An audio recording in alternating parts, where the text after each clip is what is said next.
welcome everybody. Thanks for coming on a Monday afternoon. I want to just thank Arthur and Angie for opening their doors to us. They've been longtime supporters of Big Brothers and Big Sisters.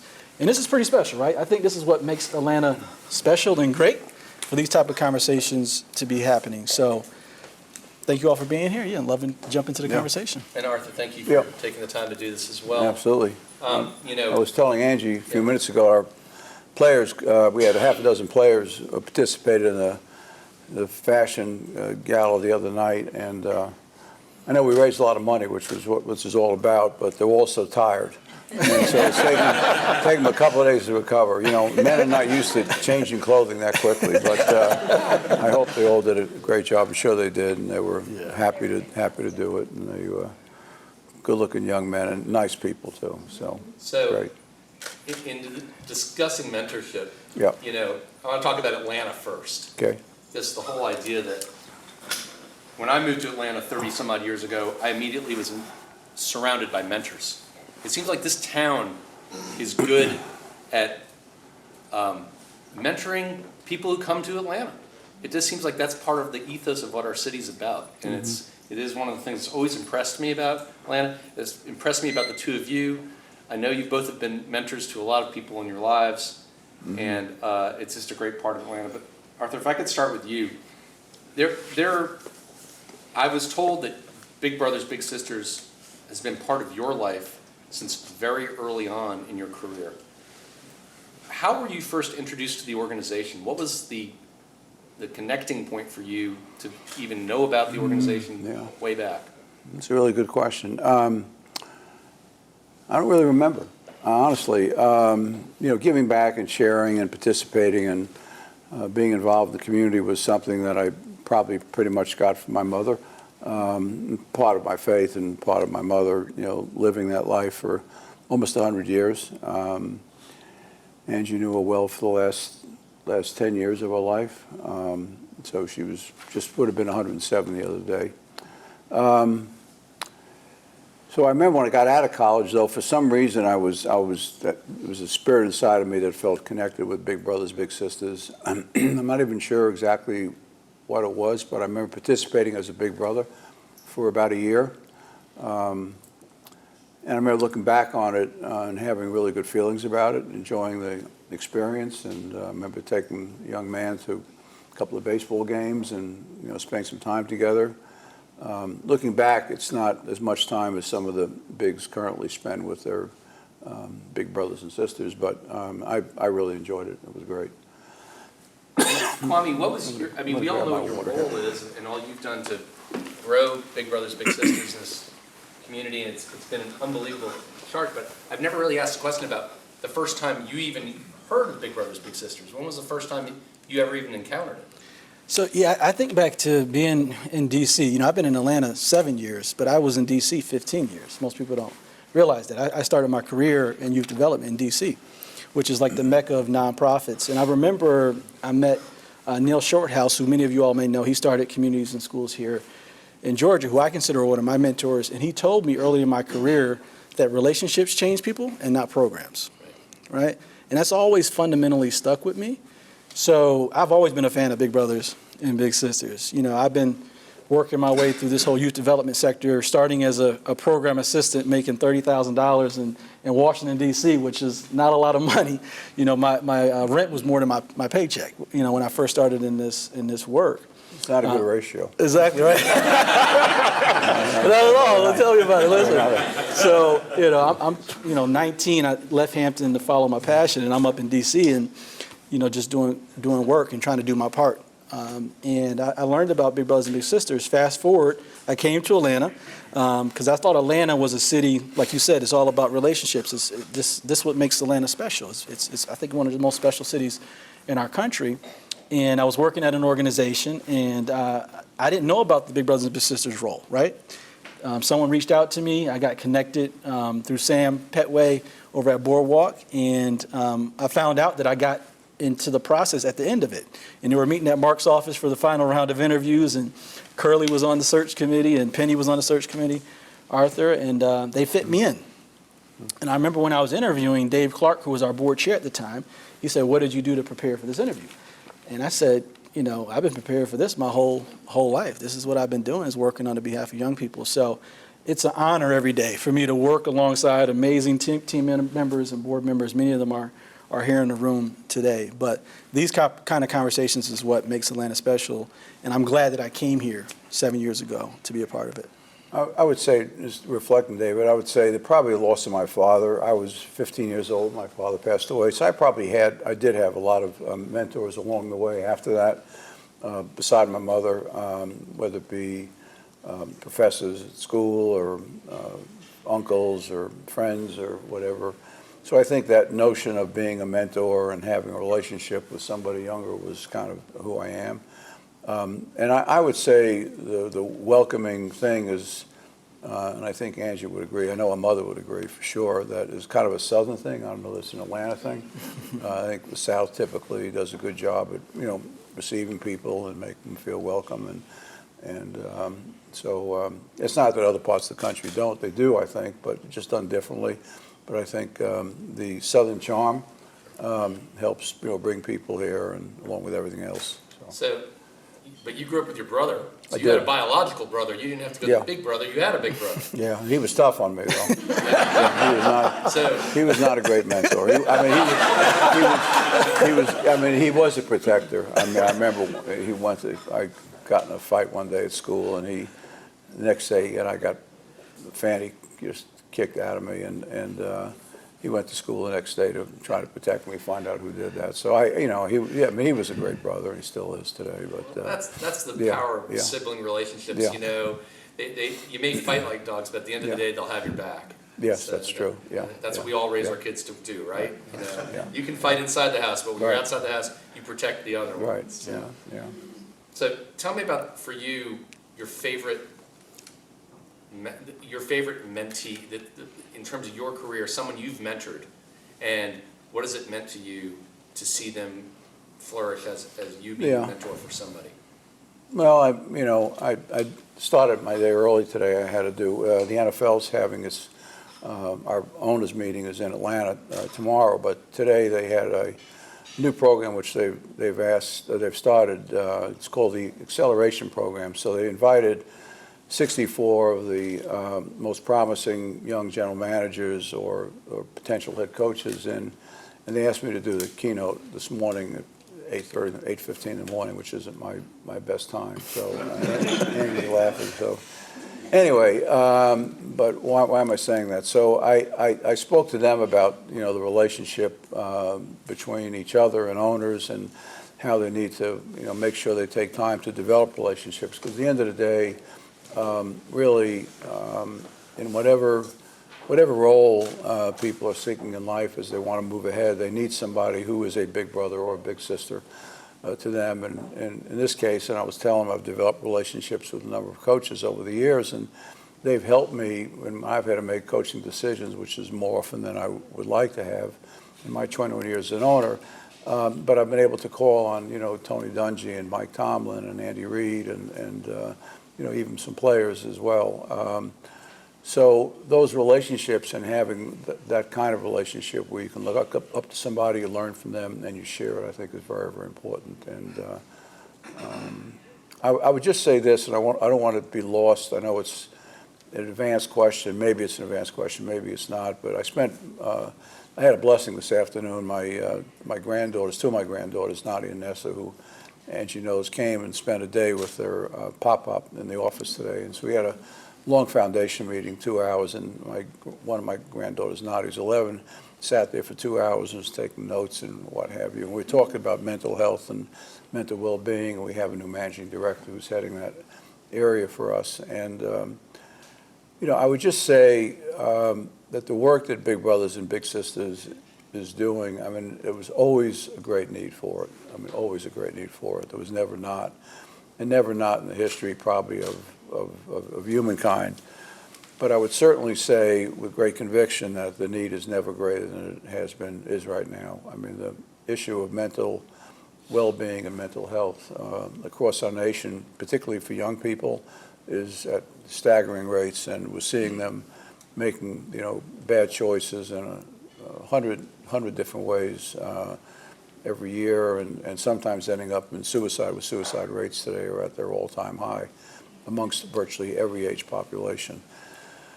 So, the relationship that Kwame builds and talks upon, and all the board members here support, and the bigs all support, is really critical, because as human beings, what has set us apart in a negative way, in my view, during the pandemic was the lack of relationships, the lack of closeness, the lack of being able to be even with family in many cases. But as we're coming out of it, or some version of coming out of it, whatever phase that may be, Lord willing, you realize that people really need each other, and they need relationships, and they really need bigs in their lives, and so, and bigs in any form or fashion it may be. So I think the work that this organization is doing is always been important. It's always been critical. It's always been vital. But I don't think it's coming at the best possible time to accelerate in any possible way that you can. So I would personally applaud you and thank you for those efforts, and our foundation will continue to support the work that you're doing. And so I'm a big fan of Kwame, and obviously a big fan of Angie, and her service on the board has been great. And so in case you didn't ask that question, I wanted to make sure I got that out. Well, I'm glad you said that. Let's get a round of applause for that. Because I didn't want to sit here and say, why didn't I say something like that? Because I really, the major reason that we're involved here, and we're so committed to the work. So that's an important point. Yeah. How have you had to shift, the focus of how you train your big brothers and big sisters to be effective advocates for kids who are facing mental health challenges? Have you had to change the way you approach the whole mentoring dynamic that goes on with it, or you just continue on the path? Have things had to change because of the way the world's gone? Yeah, that's an understatement. The world moving forward is going to be drastically different, especially for young people. And Arthur's right. Even before COVID, families were facing tough situations, and we learned during COVID that we had to do more than just mentoring, because we were getting phone calls about food issues and mental health issues and drug issues. And we had to connect those families to those resources. And we had to take everything virtual because COVID required us to leave the office. But my team, they did a great job. We made matches, supported matches during COVID, and we will keep a lot of pieces of it because we learned that there's some efficiencies through technology, like interviews. We can do those interviews with our families and our bigs online moving forward. But we've been hearing a lot from principals, right? And I think principals of schools, particular public schools, are overlooked in many ways. And you don't hear about what they're dealing with on a day-to-day basis, right? We just hired the next principal, Kara Stimson, from Atlanta Public Schools to help run our programs because we see there's going to be a huge need in schools because principals are saying, hey, we want you to come in and serve all of our kids. So we've taken on that challenge, and we're looking at adding on to our portfolio of mentoring services. So continuing to do one-to-one, which Arthur was a part of. I've done it myself. But also doing group mentoring and hiring mentors to work in school buildings to meet this growing need, because we know principals want us not to just serve a few dozen students, they want us to serve their whole school. So that's what we're working on now. Support from the Arthur Blank Foundation enables us to do more of that work, but we need to lean more into mentoring more than ever, because kids are dealing with COVID, isolation, mental health, and add social media on top of all of it. We got to get in front of it. Arthur, how has mentoring changed? When you mentored people early on in your career at the Home Depot, as you've mentored the athletes who you've worked with, you certainly mentored a lot of the athletes who've been part of your organization.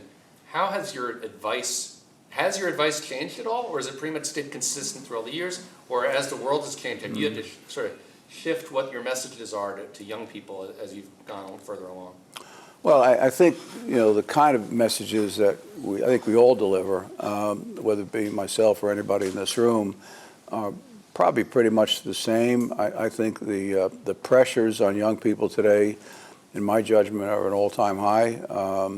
Not just because we're talking about post-pandemic, but dealing with this, thing called the phone and everything that comes with that, and all the social media and the pressures, particularly for young women that come out of that, are just enormous today. And I think the pandemic, over a 2-year period of time, has done a lot of damage, real damage to young people particularly, where, we've had people say, for the last couple of years, well, I didn't want to come back to work and I wanted to stay at home, et cetera. Well, I will tell you that 95% of our associates in all of our businesses are happy to come back to work, because once they're back, they realize they missed, that connection. As human beings, we're not designed to live by ourselves. We're not designed to be at our best when we honor ourselves. So we really need that human connection. And while I agree with Kwame, we do a lot of Zoom stuff as well in a variety of ways, and it's very efficient, but it's not always very effective. And that effectiveness comes with the human touch. When I touch him and Kwame touches me or whoever, it's a different experience. And you're spending time with people and one-on-one time and looking in their eyes, they're looking at you, and you're taking a walk together, buying an ice cream together, going to a ball game, whatever it may be. But that investment of real time is very different. And I just think the pressures today are just enormous, and these kids coming out of not just kids, but college kids as well and beyond, coming out of this 2-year period are very difficult. And then, we're living in a world, I spoke this morning to this group of folks, and I referred to Dr. King's last book, which was never published. His wife, Coretta, published it after he passed away, after he died. It was murdered. Chaos of Community. So, the young people today are facing a lot of those same questions. Is that, what do I believe in now today? We're looking at a world that's very dysfunctional, it's very polarized. The country was extremely polarized. We've got a war in the Ukraine where, men and women are, virtually being slaughtered by the day, and people giving up their lives, really on both sides. For reasons they don't even, with the Russian side, in many cases, they don't even know why they're doing what they're doing. On the Ukrainian side, they understand why they're doing it, but it's costing them their lives in many cases. So, young people are reading about all of this stuff, and they're immersed in all of it, and they can't get away from it. Years ago, if you didn't buy a newspaper, you didn't know what was going on in the world. I know that sounds weird, but, that's the way it was. But, today, you pick up a phone or anything like that, and you read what's going on all over the world. So, there's a lot of pressure on young people today that I think is not going to go away, and you don't want to see them make those final bad choices, but you don't want to see them make bad choices along the way, because once they get into that spiral, one negative decision tends to feed on another negative decision, and they end up in that spiral. And we see the population of young people being homeless across the country at enormous rates as well. So, I sound like because I'm a huge fan of the work and a huge fan of what has to be done with these young folks, and I think this human connection is incredibly important. And I think you're totally right, Kwame, because the level of alcohol addiction, drug addiction, all kinds of addictions today, and versions of different struggles are with us, and we got to roll up our sleeves and do what we can. And it's never going to be enough, but we got to do what we can. We go to bed every night, we should feel like we've made that much more of an impact. Kwame, what's the biggest need that you guys have right now, other than obviously you always need more funds to do what you're doing? How are you doing in terms of recruiting mentors and making sure there are enough people out there to help these young people? Because we were talking about that at Rotary today. Someone came up to me and said, we need to get all these Rotarians into the schools to know that these kids need to hear from each of you that they can be successful, and that there'll be people there to support them and bring them forward. And I was like, that's a great idea. Yeah. What do you need most from this community and the business community as a whole to be successful? You're right. Biggs is always a challenge, but I would first say that you all here because you're supportive of ours. Like, you help us do our work every day, right? So I appreciate you all for doing that. We decided to sell our building before COVID. We didn't know COVID was going to happen.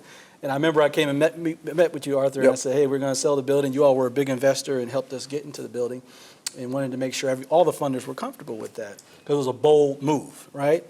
And we made that decision because we wanted to get in the community, right, to be closer to the young people and the families we serve. But now we are moved into our Southwest headquarters at the Met, but we're setting up these satellites, right? But we're not buying buildings or renting buildings. We're going into existing structures.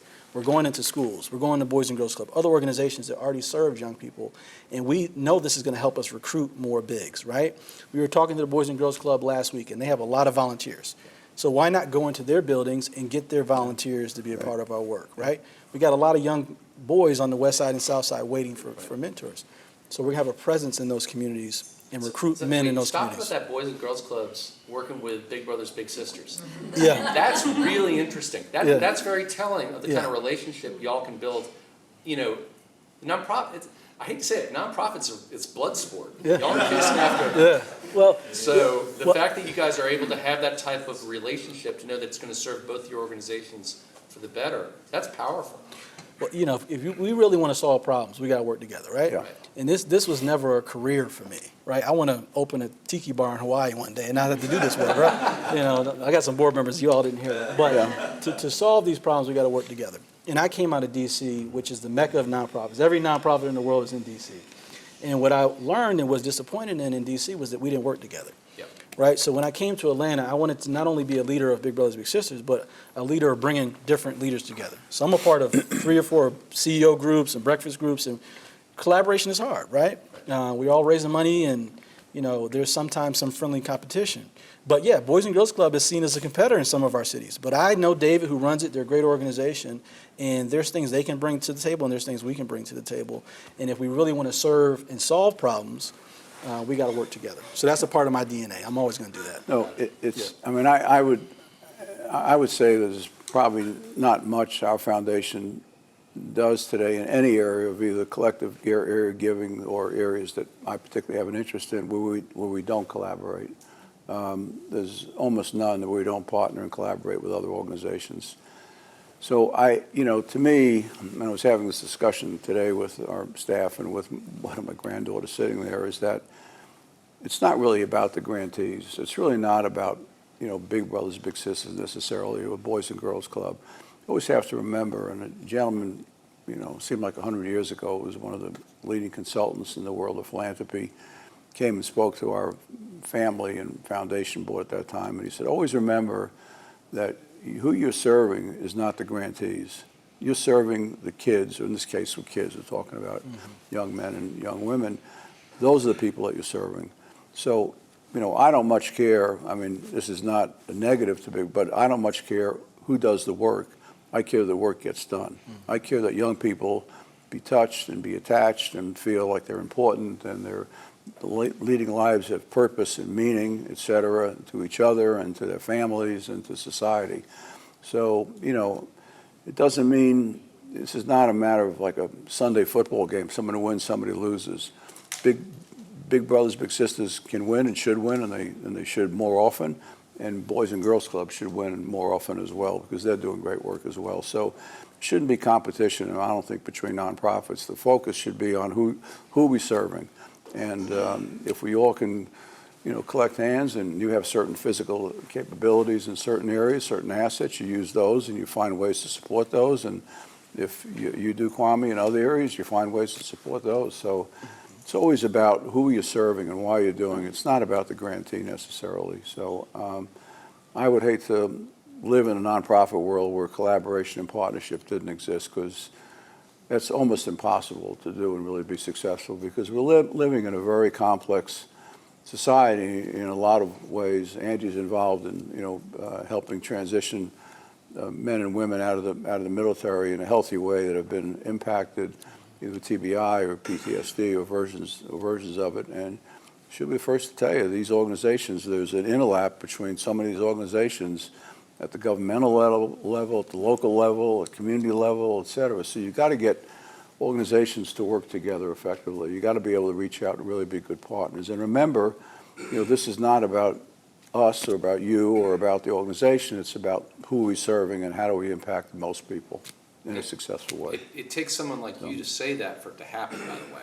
No. It does, because if the benefactors don't make sure that everyone's playing nicely in the sandbox, it doesn't happen. Yeah. Because there are some realities about that. But you're absolutely right. It's the way you get to the. I think the strongest leaders in the nonprofit world are people that view it the same way that I would just have expressed it. Probably better choice of words, and et cetera. But we have a ranch where Angie has hosted a couple of times out in Montana that we use just for this purpose, and we bring together for 34 weeks a year. Each week, some different group, but it's all collaborations and partners working on things that they care strongly about, and they come from a variety of places geographically and organizationally, and begin to think together, to work together, to come up with 2 + 2 = not 4, but Andy Berg will tell you get it to equal 104.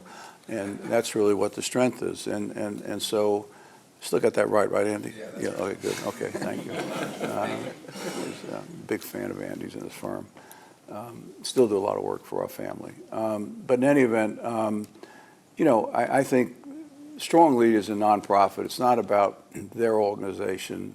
It is about their organization, but it's really how do we benefit, the most people? How do we serve the most people? How do we collaborate with the best partners that are out there that are using, their assets and their services, et cetera? And sometimes what you find is that, one organization, and I have no idea if Big Brothers Big Sisters does anything better or worse than Boys and Girls Club. So I'm not an expert in that field. But, Kwame may sit back and say, the truth of the matter is, we'd have to start something new to start that program. Rather than start anew, we're better off just investing in their program. And that sends a tremendous signal to the community that, it's not about, the institution, it's about who you're serving. So I would encourage everybody to figure out strengths and weaknesses and work towards collaborative strengths. So I'm going to bring this back to mentorship for a minute. Yeah. You both are fathers, grandfather. What's the difference between being a parent and being a mentor? I would say it's really very similar in a lot of ways. I think, in my opinion, talking about young people, the more they feel like, not really their biological parent necessarily, but that you kind of take some responsibility as a parent figure, if you will, and develop that relationship with them, and they know that you care about them, that you want to enrich their lives. You're asking them to be responsible for their behavior and their lives and their choices. We have a player, I mentioned him today to this group earlier this morning, Michael Vick, who Angie knows as well. But, Michael obviously went through a difficult time in his life, made some bad choices. He spent his life post-prison talking to young people about the choices, what's the consequences of good choices and bad choices. And, how do you make more of the good ones versus the bad ones? So, I think that comes in a whole variety of ways. In the NFL, we have, I tell you, a rookie program coming up Wednesday night this week. And I'll have a chance to talk to our rookies about their responsibility, and I'll tell them, I said, this is, you have a pedestal that you put on, whether you like it or not, when you're playing in an NFL situation, because of the nature of the power of the NFL. You have an opportunity to impact young people, in a positive way. They do the fashion show, it's great. It's fun for them. They all enjoy it. They do.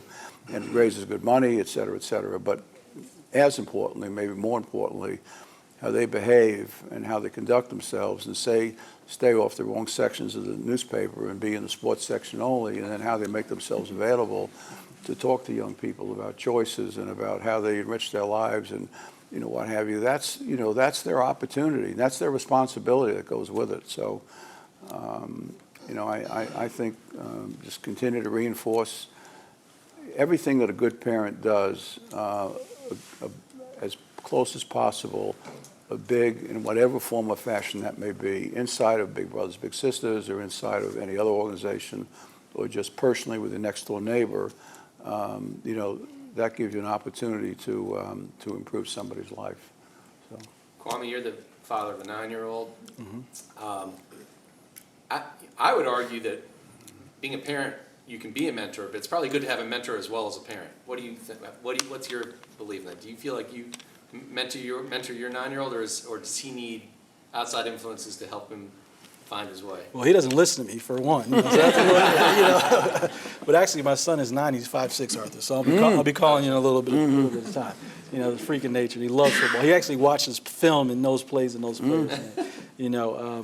But what I think is different and what's unique about, particularly how we make matches and mentoring relationships, is that we use preference and compatibility and all these different things that matter, and that's why the matches stay open so long, right? So it's one thing to get connected with someone and you all just work together as mentee and mentor, but the way we do it is pretty special, and those matches really really lasts. And we try to connect young people with someone they want to aspire to be and someone that can help them.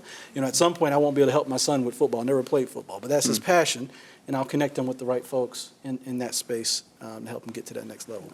Yeah. As a parent, you can't be all things to everybody. There's Yeah. going to be other people you have to get your kids to draw on and to do their jobs well. So, my last question before we wrap it up is, you're both published authors, which, first of all, I can't, as someone who's in the business of writing and editing and publishing, I can't imagine what it's like to take the time, the energy to be so introspective as to put forth your feelings in writing.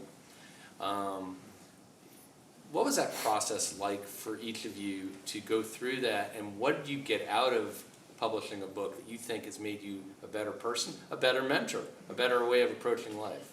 Arthur, how about for you? What did that do for you? Well, it was a long process, it did take a lot of time, and I was promised it wouldn't take that much time. It probably took 3 to 4 times as much time as I was told it would take, and then afterward all the interviews and what have you. But I do think we've been fortunate that our last book, the book that I wrote, the previous book was written by Bernie and I, my partner and I. It's been picked up by a number of colleges and universities. We've had an opportunity to go on campus, meet with young people, talk about, what is the book really saying? What does it mean to lead with a set of values in terms of business climate, and answer and respond to all those questions and what have you. So I think, in a sense, that's being a big brother to these young folks on campus. It's not a big brother program, but, I would just say this to you today. Young people today, I painted like a picture of them in great need today, but I will tell you, and the young people today are looking for purpose today in a much greater way than we did when we were younger. So, and Angie knows the story, so we support, one of the programs we support in our mental health, mental well-being is promoted by Dr. Laurie Santos. Laurie Santos is a professor at Yale University. She's a relatively young woman. She's probably in her mid-40s, I guess, something like that. She started out, kids came to her and were asking her, student at Yale, 204-year-old university, one of the most lauded universities in the world, but I'm not feeling fulfilled. I'm not feeling happy. I'm feeling anxious. I'm feeling stressed. And, these are kids who are in college like that. So she said, okay, we'll put together a small group and we'll have a conversation about it and talk about, what's on your mind and why you're stressed and what's keeping you from being, quote, happy and being fulfilled, et cetera. So it grew in the year one from 30 the next year to 120, 130. The year after it was up to 300. Every year since then, it's been about 6 years probably now, a quarter of the student body at Yale University signs up for this course. It's a no-credit course. 1/4 of the student body at Yale University, they had to move it off campus because kids today are so anxious about what's the purpose of my life? Why am I here? What am I doing? What should I be committed to? Is climate change important? Is democracy important? Is all the inequities we see in our world important? Are the racial issues we're having? What's my responsibility in all of that? How do I make sure I get up every day? And it's not just about, how much money can I make or what's my job going to be, et cetera. These are Yale University students. A quarter of them signing up every single semester for that course. Harvard's had the same situation, and now she is, online, the course is available, and it's, something like 500,000 young people have taken the course. But these are young people that have the same thirst for, Kwame, what you and all the bigs are bringing to them, is that they understand, what are my choices, how do I make my life richer, not richer, but more enriched, and have more purpose than it's had before. So, young or old, people are wired, so if they're living with purpose beyond themselves, giving service to others in some form or fashion, they feel, they'll make better choices about their own lives and what have you. So you take a little or you take a big who may be faced with making some difficult choices, if they feel they're connected, to another person, and that be whether it's a big or a little, it makes no difference. It goes reciprocally either way.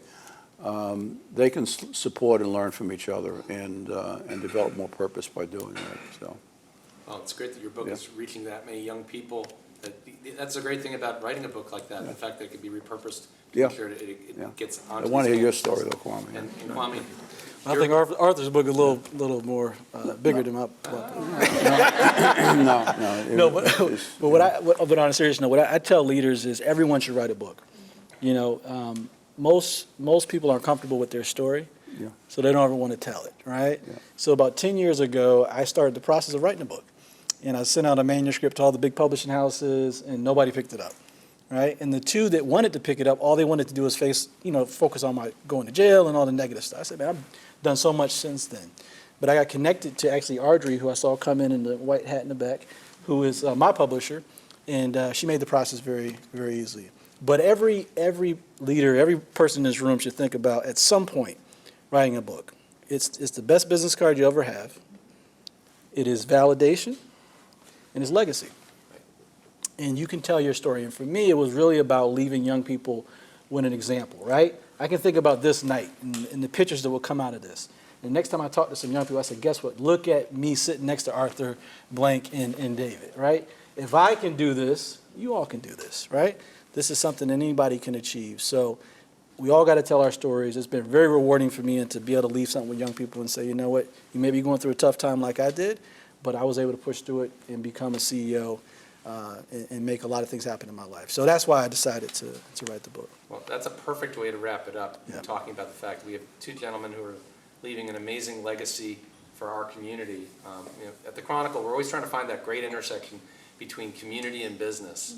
Yeah. And these are two of the prime examples of where it works the very best. And it is what we try to center ourselves on, and it's just an honor that y'all were willing to take the time. And thank you, everybody, for being here. And this beautiful, thank you for having us. Sure, thank you. Yeah. Beautiful home. Yeah. Again, support for Big Brothers Big Sisters is of paramount importance tonight, but mentorship is something we all need to continue on throughout the rest of our lives. You never stop mentoring, and you never stop getting mentored. Yes. So with that, thank you, everybody. And Thank you very much. Thank you.